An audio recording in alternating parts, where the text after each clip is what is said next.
Big Kahuna's here. Got some pop culture politics. Not much to do this week. It's mostly sports. The First I want to start off is I'm a lifelong Miami Dolphins fan, and I really can't stand the fact that Bill Belichick is creeping up on the record currently held by Don Shula for the most wins in NFL history. He passed George Hallis at the Veteran Stadium in a game against the Eagles, and it was the battle of third string quarterbacks because that was the same year that um, Cunningham got hurt and Marino got hurt. They both broke their legs the same week in different games. But I got the ticket stub from that game hanging right over there. And the reason I'm so upset about it is Bill Belichick is the biggest cheater in the history of the NFL. He's the reason why coaches, when they're sending in the signals, have to put a piece up in front of their mouths because Belichick hired a lip reader to steal the signals. People forget Signalgate, and then of course it was Deflategate, where after the balls were inspected, they lowered the air pressure in the balls, particularly in cold weather areas. So this is why if you can't win fair, you shouldn't be in the NFL. If you can't win fair, you shouldn't be running for election. And like the Democrats, he cheats. I don't like cheaters.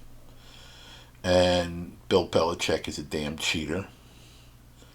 I don't care if you're a Patriots fan. He's a cheater, and you know it. And this is why he doesn't belong in the Hall of Fame.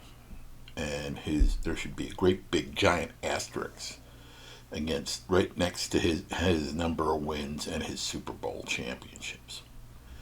Yeah. Okay. Thank God the woke Olympics is over. The woke Olympics is over.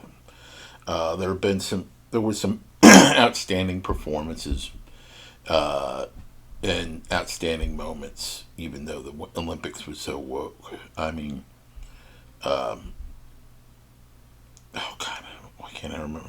I had it written down. Don't remember his name. Golden State Warriors player. Um, he after the championship, after the gold medals, he goes over and puts the gold medal on his son, wraps the American flag around him. Curry is his last name. Moments like that. Uh, is what the Olympics is made for. Uh, the one thing that really upset me about the Olympics, of course, was the parody, the blasphemy of the Last Supper. Really had me upset from the get go. There was years ago. There was athletes who did their best but had embarrassing performances were celebrated. I don't know if you remember the British ski jumper Eddie the Eagle. Eddie the Eagle uh, barely went anywhere at the end of that ramp because he was afraid. He would maybe go 20 feet. Um, but yet he was so dearly loved, not just by the British, but by everybody. Eddie the Eagle was a celebrity known throughout the world. And then you had the Jamaican bobsled team. I made a movie about them called Cool Runnings. And, there was the Brazilian ice skater that was just so godly awful.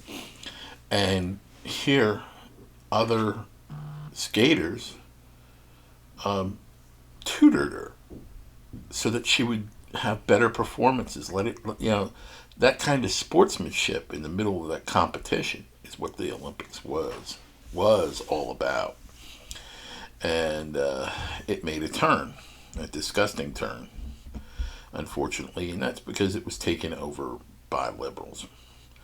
Now, the reason I'm mentioning this is this Australian breakdancer is just being mercilessly torn apart on social media. And this is one of the horrible things about social media is you have these people who just want to attack you for no good reason. They go after you. I've been a victim of that. You know, when I first moved here and I asked questions about uh, the Republican Party down here, the first thing that happened was two assholes started calling me a rhino. And it's like, you don't know me. You don't, you know, and serves them right because now those guys are well into the margins of the Republican Party here. They're beyond the margins. They're off the sheet of paper. Uh, but this is pretty much what I wanted to talk about in the pop culture politics this week. Um, so it's a nice short video, 6 minutes. Stay safe. God bless.